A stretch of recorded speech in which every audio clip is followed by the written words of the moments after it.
막노동꾼 딸이 감히 우리 집안 며느리가 되겠다고? 당장 파혼해! 고급 레스토랑에서 울려 퍼진 예비 시어머니의 차갑고도 오만한 목소리였습니다. 상견례 자리에서 신부 아버지가 건설 현장에서 일한다는 말 한마디에 돌변한 태도였죠. 예비 시어머니는 거침없이 모욕을 퍼부었습니다. 하지만 그 순간 신부 아버지가 조용히 휴대폰을 꺼내 들었어요. 과연 이 남자의 진짜 정체는 무엇이었을까요? 그리고 오만했던 예비 시댁은 어떤 결말을 맞이하게 될까요? 시청 전에 구독과 좋아요 꼭 부탁드립니다. 영상 제작에 큰 힘이 됩니다. 막노동하는 집안과 혼담이요? 격이 안 맞아요. 토요일 오후 강남의 한 고급 레스토랑 프라이빗 룸에서 박순애의 날카로운 목소리가 울려 퍼졌습니다. 상견례를 위해 마련된 이 자리는 순식간에 냉랭한 분위기로 변해버렸죠. 테이블 위에는 정성스럽게 준비된 프랑스 요리가 놓여 있었지만 아무도 음식에 손을 대지 않았어요. 박순애는 와인 잔을 테이블에 3개 내려놓았습니다. 그 소리에 자리에 있던 모든 사람이 움찔했죠. 강유라의 어머니 정미숙이 조심스럽게 입을 열었어요. 저희 남편은 평생 성실하게 일해온 사람입니다. 건설 현장에서 일하는 게 뭐가 부끄러운 일인가요? 박순애가 코웃음을 쳤습니다. 부끄럽지 않다고요? 우리 아들은 서울대 의대를 나온 의사예요. 강남에서 병원을 운영하는 집안이고요. 그런데 건설 현장 인부 딸과 결혼을 시키라고요? 강유라의 아버지 강태사는 묵묵히 앉아서 자신의 손을 내려다보고 있었어요. 거친 손바닥에는 오랜 세월 노동의 흔적이 깊게 새겨져 있었습니다. 굳은 살과 작은 상처들이 그의 인생을 말해주고 있었죠. 예비 신랑 이준혁은 불편한 표정으로 자리에서 조금씩 몸을 뒤로 빼고 있었습니다.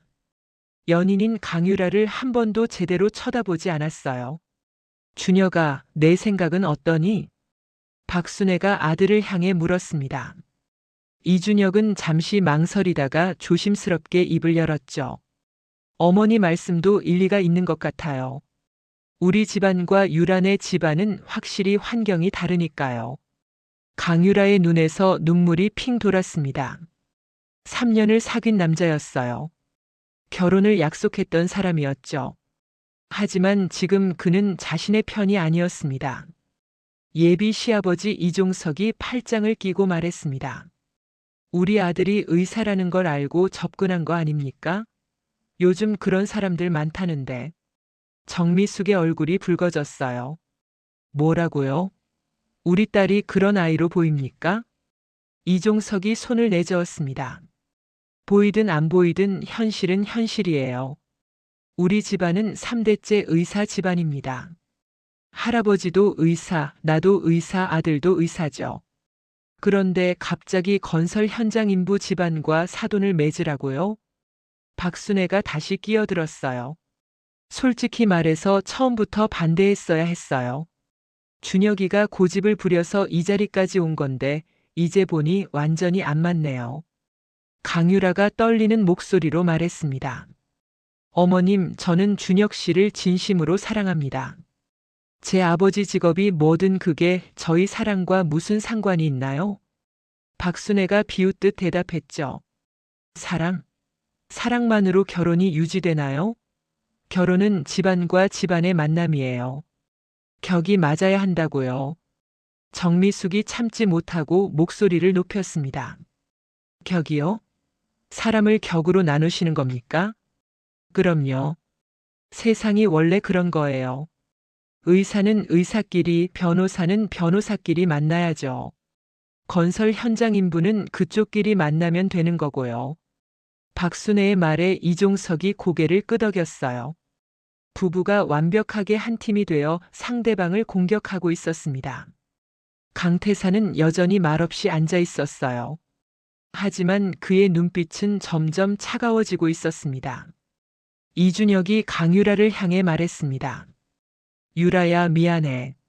하지만 어머니 말씀도 생각해 봐야 할 것 같아. 강유라는 믿을 수 없다는 표정으로 이준혁을 바라봤어요. 준혁 씨, 정말 그렇게 생각하는 거예요? 이준혁은 강유라의 눈을 피하며 대답했습니다. 우리가 결혼하면 주변 사람들 시선도 신경 써야 하잖아. 병원 동료들이나 환자들이 뭐라고 생각할지. 박순애가 만족스러운 표정을 지었어요. 그래, 역시 우리 아들은 현명하네. 유라 씨도 이해해 주세요. 서로를 위한 일이에요.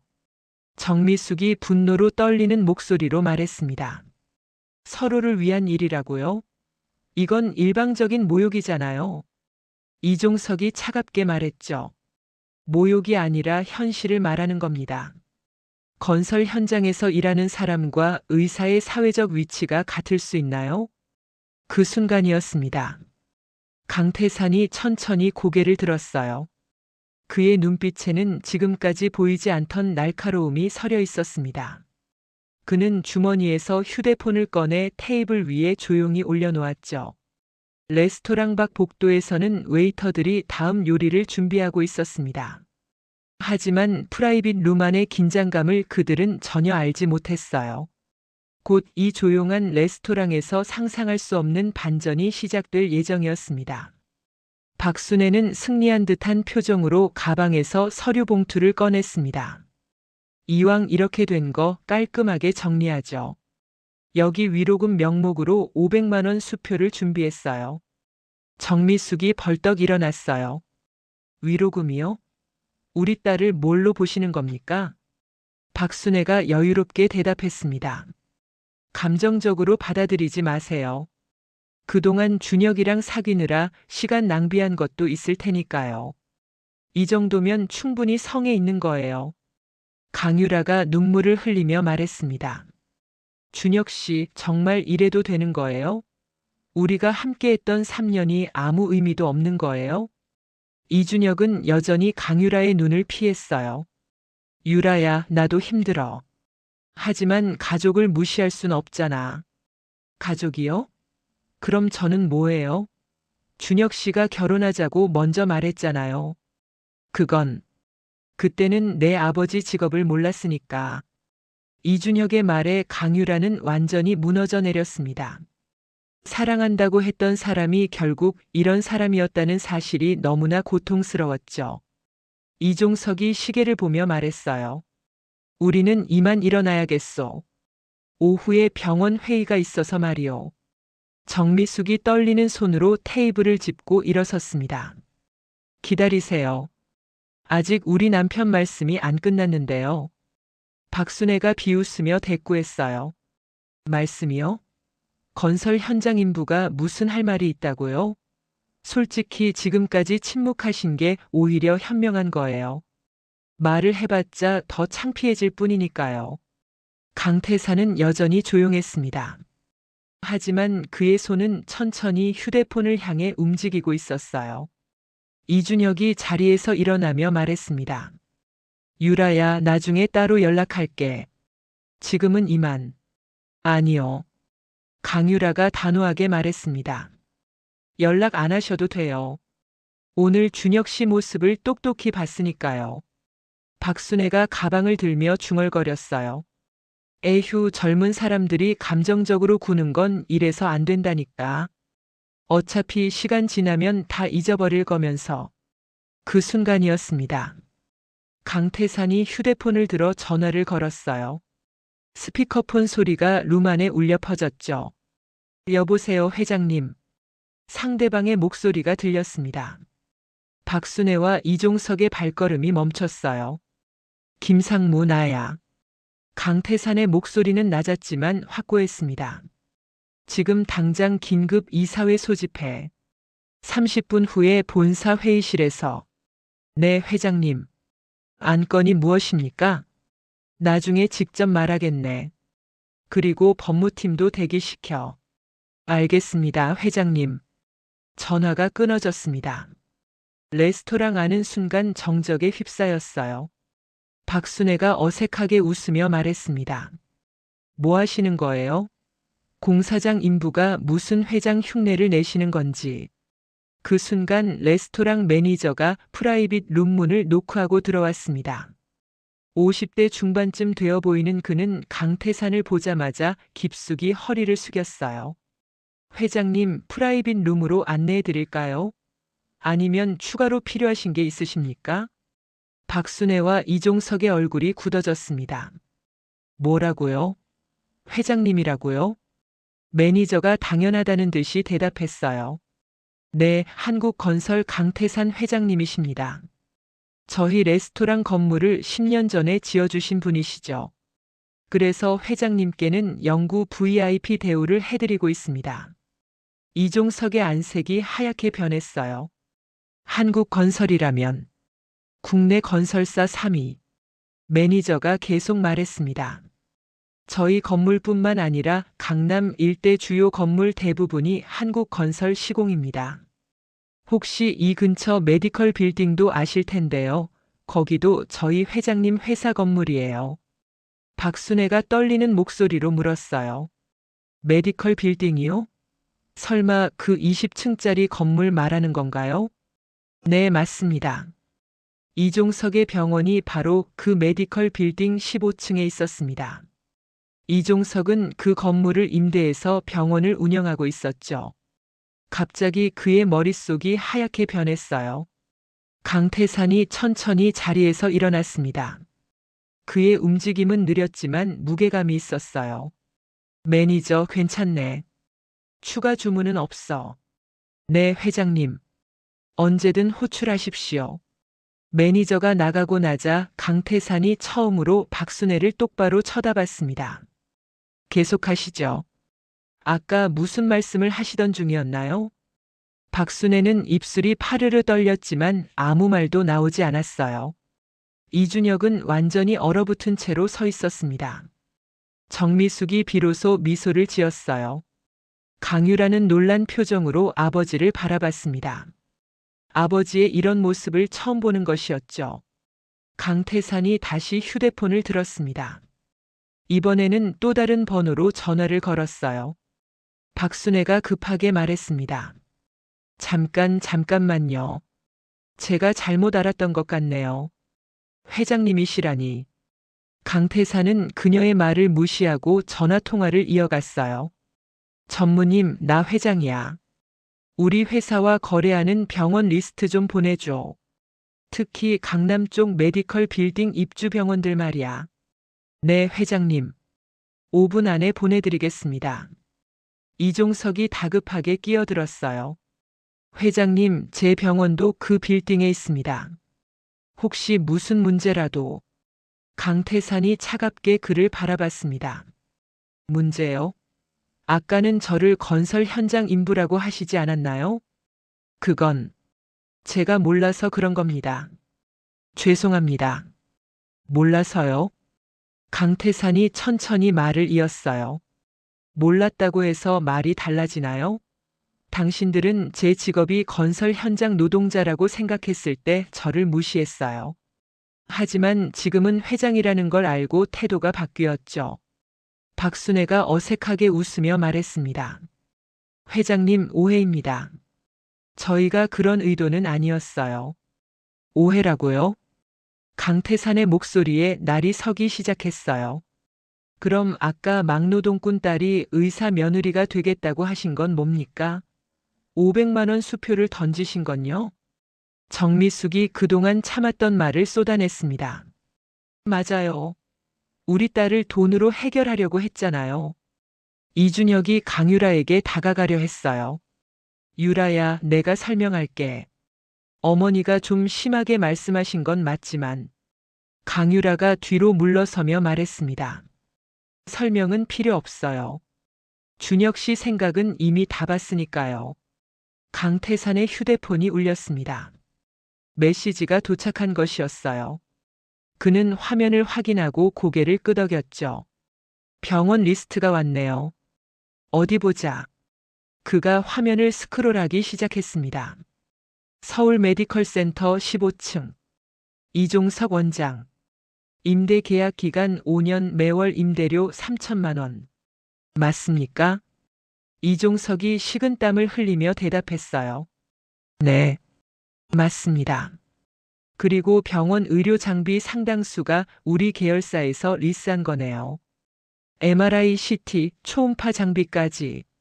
월 리스료만 2천만 원이 넘는군요.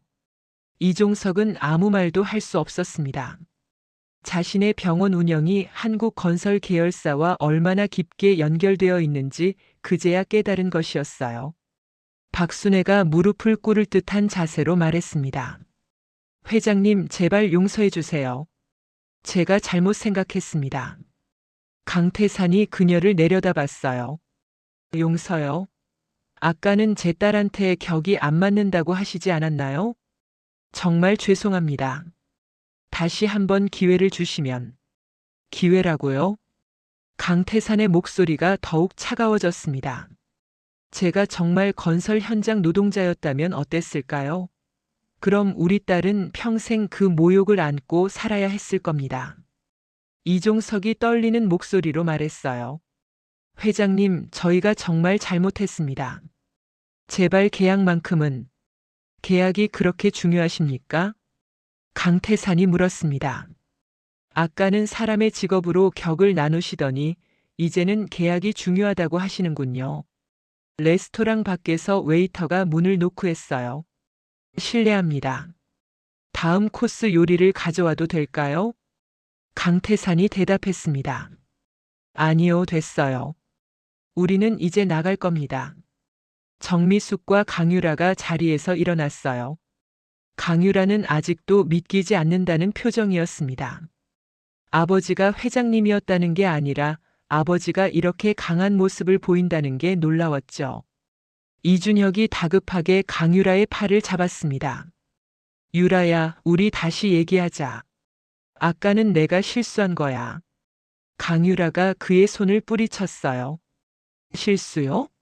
사람의 본심은 위기 상황에서 드러나는 법이에요. 오늘 준혁 씨 본심을 똑똑히 봤어요. 강태산이 명함을 주머니에서 꺼냈습니다. 그는 그것을 테이블 위에 놓았어요. 혹시 필요하시면 제 변호사에게 연락하세요. 상담이 필요하실 것 같아서요. 박순애가 그 명함을 보며 울먹였습니다. 회장님, 정말로 이러시는 겁니까? 강태산은 대답하지 않았어요. 대신 딸과 아내의 어깨를 감싸며 레스토랑 문을 향해 걸어갔습니다. 이종석이 뒤에서 소리쳤어요. 회장님, 제발 한 번만 더 기회를 주십시오. 하지만 강태산은 돌아보지 않았습니다. 문이 닫히는 순간 레스토랑 안에는 박순애의 흐느끼는 소리만 남았어요. 복도로 나온 강유라가 아버지에게 물었습니다. 아버지, 저는 정말 몰랐어요. 왜 말씀 안 하셨어요? 강태산이 딸을 부드럽게 바라봤어요. 내가 날 있는 그대로 사랑하길 바랐단다. 회장이어서가 아니라 내 아버지여서 말이야. 정미숙이 남편의 손을 꼭 잡았습니다. 당신 고생 많았어요. 아니야. 이제 시작이야. 강태산의 눈빛이 다시 날카로워졌어요. 이것은 끝이 아니었습니다. 진짜 반격은 지금부터였죠. 레스토랑을 나온 강태산 가족은 주차장으로 향했습니다. 강유라는 아직도 믿기지 않는다는 표정이었어요. 아버지, 그런데 정말로 한국건설 회장님이세요? 강태산이 차키를 꺼내며 대답했습니다. 응, 20년째 회장직을 맡고 있지. 그럼 왜 저한테 말씀 안 하셨어요? 정미숙이 대신 대답했어요. 내 아버지는 내가 평범하게 자라길 바랐단다. 재벌 딸이라는 타이틀 없이 말이야. 강유라의 눈에 눈물이 고였습니다. 그래서 항상 평범한 옷 입으시고 검소하게 사셨던 거군요. 강태산이 고개를 끄덕였어요. 돈으로 사람을 판단하는 세상이 싫었어. 그래서 일부러 내 정체를 숨기고 살았지. 그 순간 강태산의 휴대폰이 울렸습니다. 김상무로부터 온 전화였어요. 회장님, 이사회 준비 완료됐습니다. 좋아. 그리고 법무팀한테 전해. 메디컬 빌딩 15층 임대 계약 관련 서류 전부 검토하라고. 네, 알겠습니다. 혹시 특별한 지시사항이 있으십니까? 있지. 계약서상 위반 조항이 있는지 세밀하게 확인해. 특히 명예훼손 관련 조항 말이야.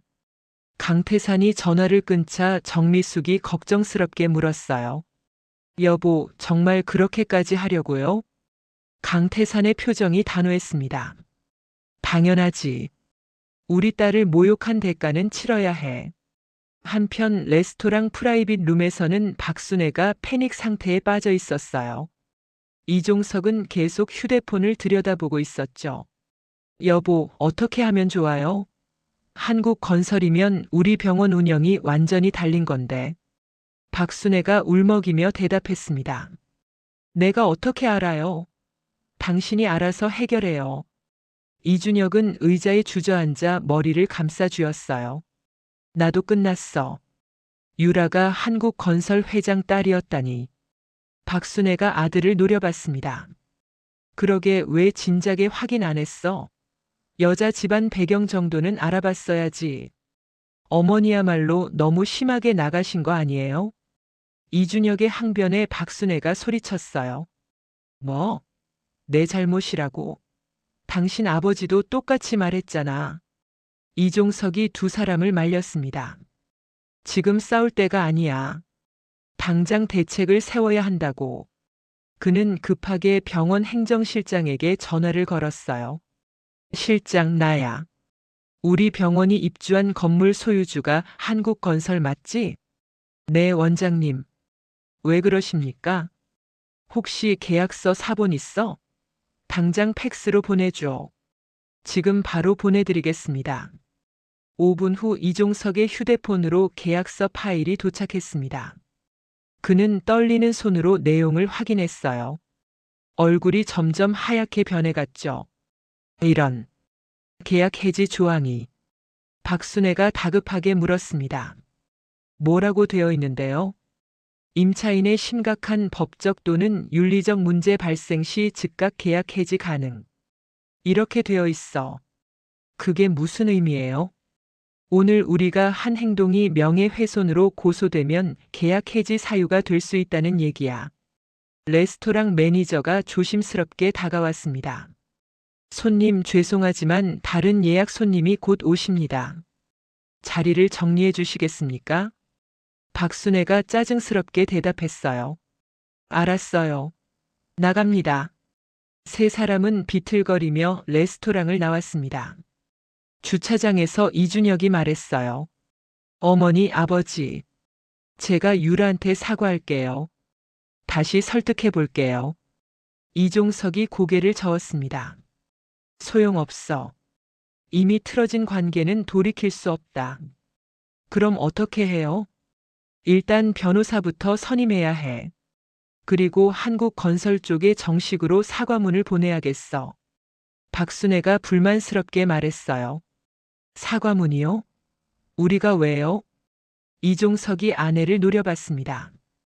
당신 때문에 이렇게 된 거야. 왜 그렇게 함부로 말했어? 저만 그런 게 아니잖아요. 당신도 똑같이 얘기했으면서.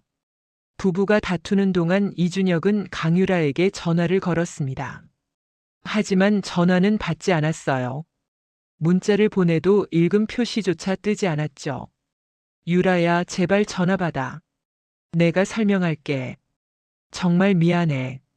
하지만 메시지는 계속 발송만 될 뿐이었습니다.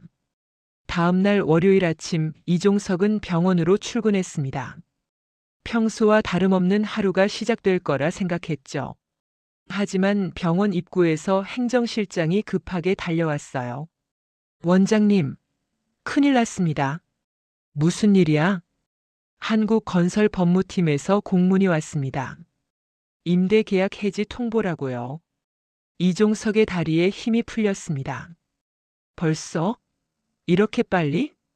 네, 그리고 의료장비 리스 계약도 전부 해지 통보가 들어왔습니다. 뭐라고? MRI하고 CT까지? 네, 전부요. 한 달 안에 장비 반납하라고 합니다. 이종석은 사무실로 비틀거리며 들어갔어요. 책상 위에는 정말로 한국건설법무팀 명의의 공문이 놓여 있었습니다. 그는 떨리는 손으로 문서를 읽기 시작했죠. 계약 해지 통보서. 임차인 이종석의 중대한 윤리적 위반 행위로 인해 그 순간 병원 직원 단체 채팅방이 시끄러워지기 시작했습니다. 누군가 상견례 현장 음성 녹음 파일을 유포한 것이었어요. 대박, 원장님이 이런 말을 했다고요? 직업차별 완전 심각한데요. 간호사인 저희도 무시당한 기분이에요. 채팅방은 순식간에 이종석을 비난하는 메시지로 가득 찼습니다. 간호사들이 특히 분노했어요. 강유라도 간호사였기 때문이죠. 수간호사가 이종석의 사무실 문을 노크했습니다. 원장님, 잠깐 말씀 좀 드려도 될까요? 그래요, 들어오세요. 수간호사의 표정은 차가웠어요. 직원들이 원장님께 실망했습니다. 상견례에서 하신 말씀들이 너무 심하셨어요. 그건 오해예요. 제 진심이 아니었어요. 오해요? 녹음 파일에 다 나와 있는데요. 간호사가 병원 허드렛 일이라고 하셨잖아요. 이종석은 변명할 말이 없었습니다. 실제로 그런 말을 했으니까요. 죄송합니다. 제가 말을 잘못했어요. 사과만으로 되는 문제가 아닙니다. 직원들이 집단 사직서를 준비 중이에요. 뭐라고요? 네, 이런 병원에서 더 이상 일하고 싶지 않다고들 합니다. 수간호사가 나가고 이종석은 머리를 감싸 쥐었어요. 설상가상으로 휴대폰이 울렸습니다. 병원 이사회 의장이었죠. 이 원장, 긴급 이사회를 소집하겠습니다. 오늘 오후 3시까지 본사로 오십시오. 의장님, 무슨 일입니까? 무슨 일이긴요. 당신 때문에 병원 이미지가 완전히 실추됐어요. 이사회에서 당신 해임을 논의할 겁니다. 전화가 끊어졌습니다. 이종석은 완전히 절망에 빠졌어요. 한편 박순애는 집에서 인터넷 기사를 보고 있었습니다. 상견례 사건이 온라인 커뮤니티에서 화제가 되고 있었어요. 강남 의사 집안의 직업 차별 논란. 재벌 회장 딸 모욕한 예비시댁 결국 파혼. 막노동꾼 무시한 의사 가족의 말로. 댓글창은 분노로 가득했습니다. 저런 사람들이 의사라니 무섭네요. 환자들은 차별 안 하나요? 병원 이름 공개해야죠. 박순애는 떨리는 손으로 휴대폰을 내려놓았어요. 그녀의 친구들 단체 채팅방도 난리가 났습니다. 순애야, 내 얘기가 인터넷에 난리 났던데? 진짜 내가 그렇게 말한 거야? 완전 쪽팔린다. 우리랑 같이 다니지 마. 박순애는 채팅방에서 자동으로 퇴출당했습니다. 20년 넘게 함께한 친구들이었어요. 그녀는 소파에 주저앉아 울기 시작했죠. 이준혁은 병원 의국에서 동료 의사들의 차가운 시선을 받고 있었습니다. 준혁아, 너 진짜 그렇게 생각하는 거야? 간호사들 무시하는 거? 아니야, 오해야. 나는 그런 사람 아니야. 그럼 왜 그 자리에서 말리지 않았어? 너도 동조한 거잖아. 이준혁은 변명할 말이 없었어요. 실제로 그는 어머니를 말리지 않았으니까요. 선배 의사가 그에게 다가왔습니다. 준혁아, 당분간 병원 안 나오는 게 좋겠어. 간호사들이 너랑 일하기 싫다고 해. 선배님, 제발요. 제가 사과할게요. 사과로 되는 문제가 아니야. 신뢰가 깨진 거야. 이준혁은 의국을 나와 복도를 걷고 있었어요. 지나가는 간호사들이 그를 보며 수군거렸습니다. 저 사람이 그 의사래요. 자기 약혼녀 아버지 직업 무시한 사람. 의사 윤리가 뭔지 모르나 봐요. 이준혁은 고개를 들 수 없었습니다. 그는 자신이 저지른 일의 무게를 이제야 깨닫고 있었어요. 오후 3시 이종석은 병원 이사회에 참석했습니다. 회의실에는 5명의 이사들이 엄숙한 표정으로 앉아 있었어요. 이사회 의장이 입을 열었습니다. 이 원장, 최근 당신의 행동이 병원 이미지에 심각한 타격을 주고 있습니다. 의장님, 제가 설명드리겠습니다. 설명은 필요 없어요. 우리는 이미 녹음 파일을 다 들었습니다. 다른 이사가 말을 이었어요. 직업 차별 발언은 의료인으로서 있을 수 없는 행동입니다. 환자들의 신뢰를 잃었어요. 이종석이 고개를 숙였습니다. 정말 죄송합니다. 다시는 이런 일이 없도록 하겠습니다. 이사회 의장이 서류를 꺼냈어요. 이사회에서 결정했습니다. 당신은 오늘부로 병원장직에서 해임됩니다. 해임이라고요? 제가 이 병원을 10년간 운영해 왔는데요. 그리고 10년간 쌓아온 명예를 하루 만에 무너뜨렸어요. 더 이상 당신과 일할 수 없습니다. 이종석은 완전히 무너져 내렸어요. 하지만 더 큰 충격이 기다리고 있었습니다. 그리고 건물 임대 계약이 해지됐으니 다음 달 말까지 병원을 이전해야 합니다. 이전이요? 그게 무슨 말입니까? 한국건설에서 계약 해지 통보를 했어요. 우리는 새 장소를 물색 중입니다. 물론 당신 없이요. 이종석은 비틀거리며 회의실을 나왔습니다. 복도에서 그는 주저앉아 머리를 감싸 쥐었어요. 한편 강태사는 한국건설 본사 회장실에 있었습니다. 김상무가 보고를 하고 있었어요. 회장님, 메디컬 빌딩 15층 임대 계약 해지가 완료됐습니다.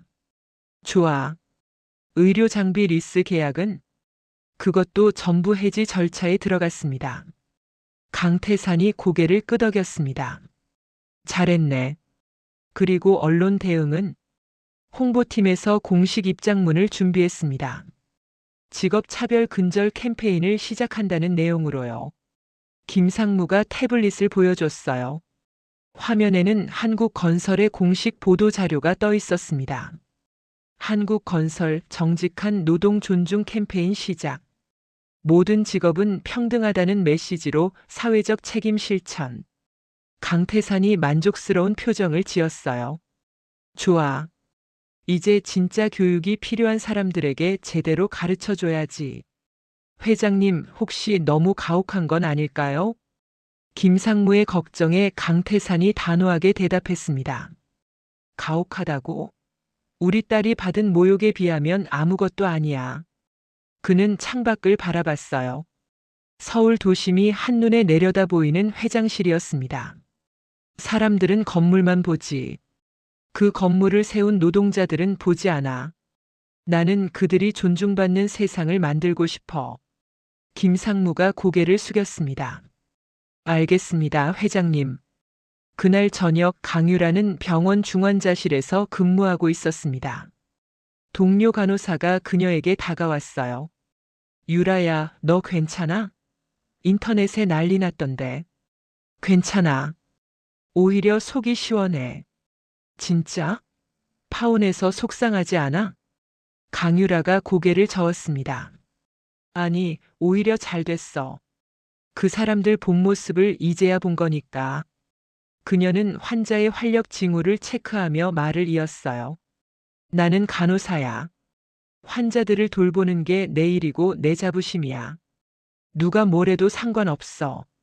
동료 간호사가 그녀의 어깨를 토닥였습니다. 멋있다, 유라야. 나도 내가 부러워. 강유라는 환자에게 미소를 지어 보이며 계속 일했어요.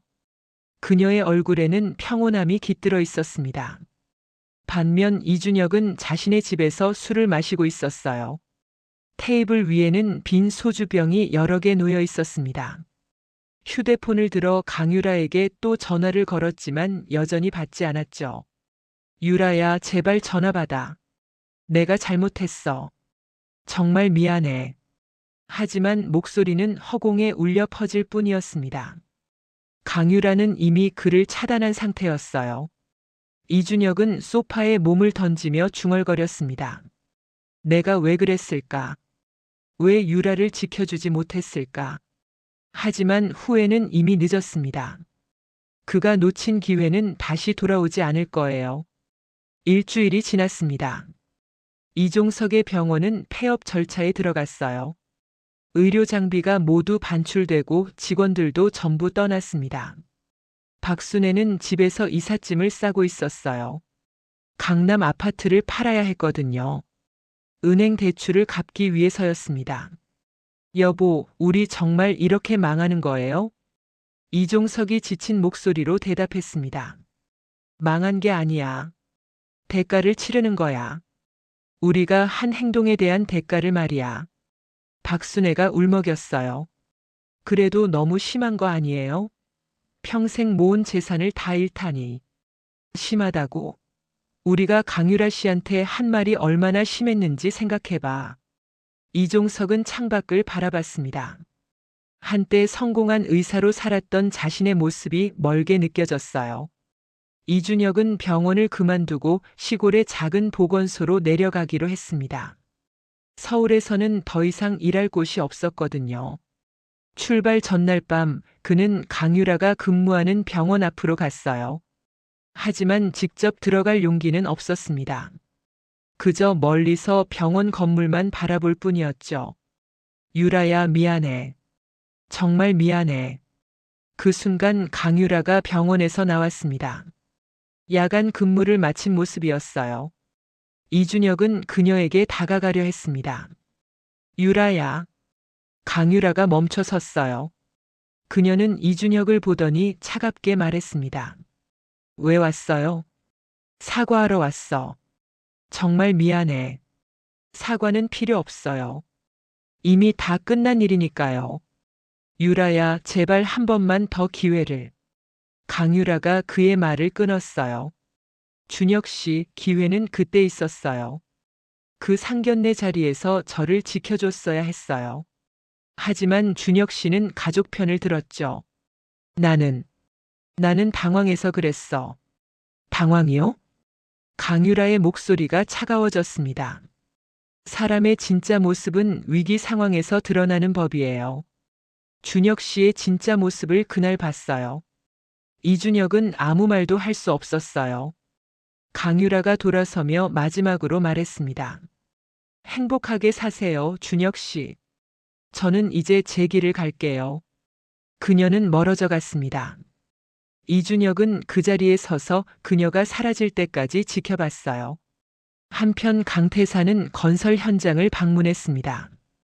20년 만에 다시 찾은 현장이었어요. 노동자들이 땀 흘리며 일하는 모습을 보며 그는 옛 기억에 잠겼습니다. 현장 소장이 다가왔어요. 회장님, 안전모 쓰셨습니까? 응, 쓰고 있어. 강태사는 철근을 나르는 노동자에게 다가갔습니다. 힘드시죠? 노동자가 놀라며 허리를 숙였어요. 아, 회장님, 괜찮습니다. 이 정도는 아무것도 아니에요. 강태산이 그의 어깨를 두드렸습니다. 고생하십니다. 덕분에 이 건물이 서는 겁니다. 노동자의 눈에 눈물이 고였어요. 회장이 직접 현장을 찾아와 격려하는 일은 흔치 않았거든요. 회장님, 감사합니다. 강태사는 현장을 천천히 둘러봤습니다. 그가 20살에 처음 시작했던 그곳이었어요. 맨손으로 시작해서 지금의 한국 건설을 만들어낸 출발점이었죠. 소장, 노동자분들 처우는 어떻습니까? 현장 소장이 대답했어요. 회장님 지시대로 업계 최고 수준으로 대우하고 있습니다. 안전 장비도 최신으로 교체했고요. 좋아. 앞으로도 계속 그렇게 해주게.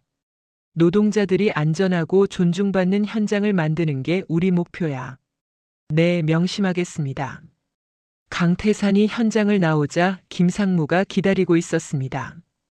회장님, 언론 인터뷰 요청이 쏟아지고 있습니다. 직업 차별 근절 캠페인에 대한 관심이 높아요. 그래? 그럼 인터뷰를 하나 잡아줘. 제대로 메시지를 전달해야겠어. 며칠 후 강태사는 주요 방송사와 인터뷰를 했습니다. 스튜디오에는 여러 카메라가 설치되어 있었어요. 앵커가 질문을 시작했습니다. 회장님, 최근 직업 차별 사건으로 화제가 되셨는데요. 직접 겪으신 일이라고 들었습니다. 강태산이 차분하게 대답했어요. 네, 제 딸의 상견례 자리에서 있었던 일입니다. 상대방 가족이 제 직업을 이유로 딸을 모욕했죠. 그때 기분이 어떠셨습니까? 화가 났습니다. 하지만 더 슬펐어요. 아직도 우리 사회에 이런 차별이 남아있다는 사실이 말이죠. 앵커가 다음 질문을 했습니다. 회장님께서는 건설 현장 노동자 출신이시라고요? 강태산이 고개를 끄덕였어요. 네, 맞습니다. 저는 20살에 아무것도 없는 상태로 건설 현장에 뛰어들었습니다. 삽질, 벽돌 나르기, 철근 용접까지 안 해본 일이 없어요. 그런 경험이 지금의 성공에 도움이 되셨나요? 물론입니다. 현장을 모르면 건설사를 제대로 운영할 수 없어요. 노동자들의 고충을 알기 때문에 더 나은 근무 환경을 만들 수 있습니다. 앵커가 핵심 질문을 던졌어요. 이번 사건을 계기로 어떤 변화를 만들고 싶으십니까? 강태산의 눈빛이 진지해졌습니다. 모든 정직한 노동이 존중받는 사회를 만들고 싶습니다. 의사든 변호사든 건설 노동자든 청소부든 모두가 자신의 일에 자부심을 가질 수 있어야 해요. 구체적인 계획이 있으십니까?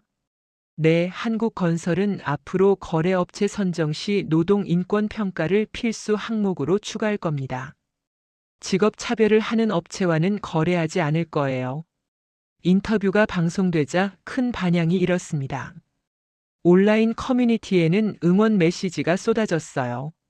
진짜 멋있는 회장님이다. 모든 기업이 이렇게 했으면 좋겠어요. 직업 차별 없는 사회가 오길 바랍니다. 박순애는 그 방송을 집에서 봤습니다. 화면 속 강태산의 당당한 모습을 보며 그녀는 자신이 얼마나 어리석었는지 깨달았어요. 내가 정말 바보였어. 정말 큰 실수를 했어. 이종석이 옆에서 한숨을 쉬었습니다. 이제 와서 후회해도 소용없어. 우리는 이미 모든 걸 잃었으니까. 두 사람은 텅 빈 거실에 앉아 방송을 계속 봤습니다. 한때 화려했던 그들의 삶은 이제 완전히 사라져버렸어요. 3개월이 흘렀습니다. 강유라는 병원에서 수간호사로 승진했어요. 그녀의 헌신적인 근무 태도가 인정받은 것이었죠. 축하해요, 유라 수간호사님. 동료 간호사들이 박수를 쳤습니다. 강유라는 환하게 웃으며 인사했어요. 다들 고마워요. 앞으로 더 열심히 하겠습니다. 병원장이 그녀에게 다가왔습니다. 강수간호사님, 화재 현장에서 환자들을 구출한 일로 올해 의료 공로상 후보에 올랐어요. 정말요? 영광입니다. 당연히 받아야 할 상이에요. 축하합니다.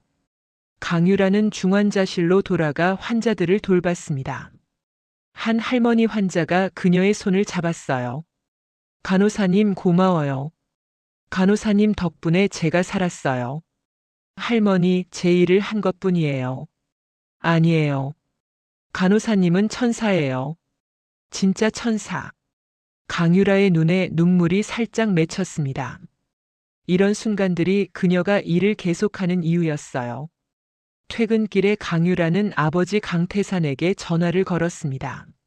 아버지, 저 오늘 수간호사로 승진했어요. 정말? 축하한다, 딸. 오늘 저녁은 내가 살게. 아버지, 정말 고마워요. 그때 저를 지켜주셔서요. 강태산의 목소리가 따뜻했어요. 당연한 일을 한 거야. 넌 자랑스러운 내 딸이니까. 저녁 시간 강태산 가족은 고급 레스토랑에 모였습니다. 3개월 전 그 상견례가 있었던 곳이었어요.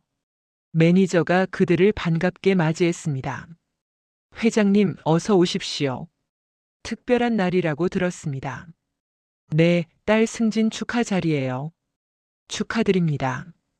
최고의 서비스로 모시겠습니다. 가족이 자리에 앉자 정미숙이 딸의 손을 잡았어요. 유라야, 정말 잘했어. 엄마가 너무 자랑스럽다. 엄마 고마워요. 강태산이 샴페인을 따르며 말했습니다. 오늘 축하도 하지만 한 가지 발표할 게 있어. 발표요? 강유라가 고개를 갸우뚱했어요. 응, 한국건설에서 의료봉사재단을 만들기로 했어. 그리고 내가 그 재단의 자문위원을 맡아줬으면 해. 저요? 제가 할 수 있을까요? 물론이지. 내가 가장 적임자야. 정미숙이 박수를 쳤습니다. 우리 딸 정말 대단해. 가족은 행복한 시간을 보냈어요. 3개월 전의 고통스러운 기억은 이제 값진 교훈이 되어 있었습니다. 한편 이준혁은 시골 보건소에서 근무하고 있었습니다. 화려했던 강남 생활과는 완전히 다른 모습이었어요. 할머니 환자가 그에게 말했습니다. 선생님, 서울서 왔다면서요? 여기 생활 힘들지 않아요? 아니에요, 할머니. 여기가 더 좋아요. 이준혁의 말은 진심이었습니다. 시골에서 진정한 의사의 역할을 배우고 있었거든요. 퇴근 후 그는 작은 원룸에 돌아왔어요. 벽에는 강유라와 찍었던 사진 한 장이 붙어 있었습니다. 그는 그 사진을 보며 중얼거렸죠. 유라야, 넌 정말 대단한 사람이었어. 내가 너를 지켜주지 못해서 미안해. 하지만 시간은 되돌릴 수 없었습니다. 그는 사진을 서랍에 넣고 내일 진료 준비를 시작했어요. 박순애와 이종석은 작은 아파트로 이사했습니다. 강남에서 벗어나 외곽 지역이었어요. 이종석은 작은 동네 의원을 개업했습니다. 첫 환자가 들어왔을 때 이종석은 깊이 고개를 숙였어요. 어서 오십시오. 편하게 앉으세요. 예전의 오만함은 완전히 사라져 있었습니다. 그는 환자 한 명 한 명을 정성껏 대했어요. 박순애도 변했습니다. 그녀는 지역 봉사센터에서 자원봉사를 시작했어요. 노인 요양원을 방문해 어르신들을 돌보는 일이었죠. 할머니, 제가 발 좀 씻겨드릴게요. 아이고, 고맙네. 아가씨 참 착하구만. 박순애의 눈에 눈물이 맺혔습니다. 자신이 얼마나 교만했는지 이제야 깨닫고 있었어요. 저녁에 두 사람은 작은 식탁에 마주 앉았습니다. 여보, 오늘 봉사활동 어땠어요? 힘들었지만 보람 있었어요. 그분들을 보면서 많이 반성하게 돼요. 이종석이 아내의 손을 잡았어요. 우리 이제라도 제대로 살아보자. 직업으로 사람을 판단하지 말고 말이야. 네, 그래야죠. 두 사람은 처음으로 진심 어린 대화를 나눴습니다. 모든 걸 잃고 나서야 진정한 삶의 가치를 배운 것이었어요. 6개월 후 강유라는 의료 공로상을 받았습니다. 시상식장에는 가족과 동료들이 함께했어요. 수상 소감을 말씀해 주세요. 강유라가 마이크 앞에 섰습니다. 저는 간호사라는 직업이 자랑스럽습니다. 환자들을 돌보고 생명을 살리는 일보다 귀한 일은 없다고 생각해요. 청중들이 박수를 쳤습니다. 한때 제 직업 때문에 모욕받은 적이 있습니다. 하지만 그 경험이 저를 더 강하게 만들었어요. 모든 정직한 노동은 존중받아야 합니다. 강태산이 객석에서 눈물을 훔쳤어요. 딸이 이렇게 성장한 모습이 너무나 자랑스러웠습니다. 감사합니다. 강유라가 무대를 내려오자 가족이 그녀를 안아줬어요. 플래시가 터졌고 기자들이 사진을 찍었습니다. 시상식이 끝난 후 강태산은 딸과 단둘이 산책을 했습니다. 유라야, 후회는 안 하니? 뭘요? 이준혁 씨 말이야. 강유라가 고개를 저었어요. 전혀요. 오히려 그때 헤어진 게 잘된 일이에요. 진짜 저를 존중해주는 사람을 만나야죠. 그래, 넌 충분히 멋진 사람이니까. 아버지도 멋있어요. 저를 지켜주셔서 정말 고마워요. 두 사람은 석양을 바라보며 걸었습니다. 따뜻한 바람이 불어왔어요. 강태산의 휴대폰이 울렸습니다. 김상무로부터 온 메시지였어요. 회장님, 직업차별 근절 캠페인이 대성공입니다. 다른 기업들도 동참하기 시작했어요. 강태산이 미소 지으며 메시지를 보냈습니다. 좋은 소식이군. 계속 추진하게. 그는 휴대폰을 주머니에 넣고 딸을 바라봤어요. 유라야, 세상이 조금씩 변하고 있어. 네, 아버지. 우리가 만들어가는 거예요. 맞아.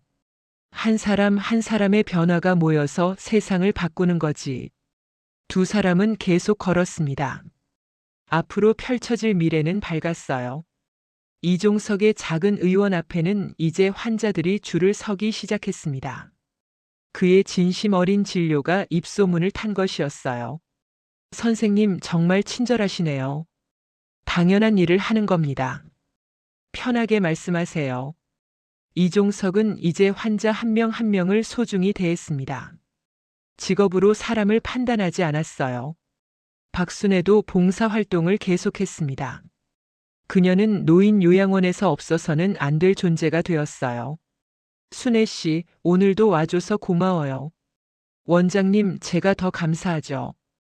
여기서 진짜 삶을 배우고 있어요. 두 사람은 천천히 변해가고 있었습니다. 비록 모든 걸 잃었지만 더 소중한 걸 얻었어요. 바로 진정한 삶의 가치였습니다. 강유라는 병원 옥상에 올라가 도시를 내려다봤습니다. 수많은 사람이 각자의 자리에서 열심히 살아가고 있었어요. 그녀는 간호사복 주머니에서 작은 수첩을 꺼냈습니다. 그 안에는 그녀가 돌봤던 환자들의 이름이 적혀 있었어요. 김순자 할머니 퇴원 성공. 박철수 할아버지 수술 후 회복 중. 이영희 씨 출산 무사히 마침. 한 명 한 명이 모두 소중한 생명이었습니다. 그녀는 이 일을 하기 위해 태어난 것 같았어요. 휴대폰이 울렸습니다. 아버지로부터 온 메시지였어요. 딸, 오늘 저녁 먹으러 갈까? 맛있는 거 사줄게. 강유라가 미소 지으며 답장을 보냈습니다. 좋아요, 아버지. 퇴근하고 바로 갈게요. 그녀는 다시 병원으로 내려갔습니다. 환자들이 그녀를 기다리고 있었어요. 강유라는 자신의 일이 자랑스러웠습니다. 해가 지고 도시의 불빛이 켜지기 시작했어요. 수많은 사람이 각자의 자리에서 오늘 하루를 마무리하고 있었습니다. 건설 현장의 노동자들도 일을 끝내고 집으로 돌아갔어요. 병원의 의료진들도 야간 근무를 시작했습니다. 청소부들도 건물을 깨끗이 정리했죠. 모두가 소중한 일을 하고 있었습니다. 그 누구도 무시받아서는 안 되는 일들이었어요.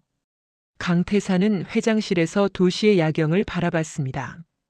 그가 세운 건물들이 불빛으로 빛나고 있었어요. 김상무가 들어와 보고했습니다. 회장님, 오늘 일정 모두 끝났습니다. 수고했네. 자네도 집에 가서 쉬게. 네, 회장님도 푹 쉬십시오. 김상무가 나가고 강태사는 혼자 남았습니다. 그는 창밖을 보며 중얼거렸어요. 모두가 존중받는 세상. 우리가 만들어가는 거야. 그의 휴대폰이 울렸습니다. 딸로부터 온 메시지였어요. 아버지, 제가 조금 늦을 것 같아요. 환자 한 분이 급하게 입원하셔서요. 30분만 기다려주세요. 강태산이 미소 지으며 답장을 보냈습니다. 천천히 와. 아버지는 기다릴게. 환자 잘 돌봐드려. 그는 의자에 앉아 딸을 기다렸습니다. 자랑스러운 딸이었어요. 간호사라는 직업에 자부심을 가진 멋진 사람이었습니다. 시간이 흘러 강유라가 레스토랑에 도착했어요. 아버지가 자리에서 일어나 딸을 맞이했습니다. 유라야, 늦어서 괜찮아. 환자는 어떻게 됐어? 안정됐어요. 다행히 큰 문제는 없었어요. 잘했어. 자, 앉자. 두 사람은 마주 앉아 저녁을 먹었습니다. 따뜻한 대화가 오갔어요. 가족의 사랑이 느껴지는 시간이었습니다. 창밖으로는 도시의 야경이 펼쳐져 있었어요. 수많은 사람이 각자의 자리에서 열심히 살아가는 모습이었습니다. 이 세상의 모든 정직한 노동자들에게 박수를 보냅니다. 그들이 있기에 우리의 삶이 가능한 것이니까요. 오늘 이야기가 좋으셨다면 구독과 좋아요, 알람 설정 잊지 마시고 소중한 댓글 하나가 큰 힘이 됩니다. 시청해 주셔서 진심으로 감사드립니다.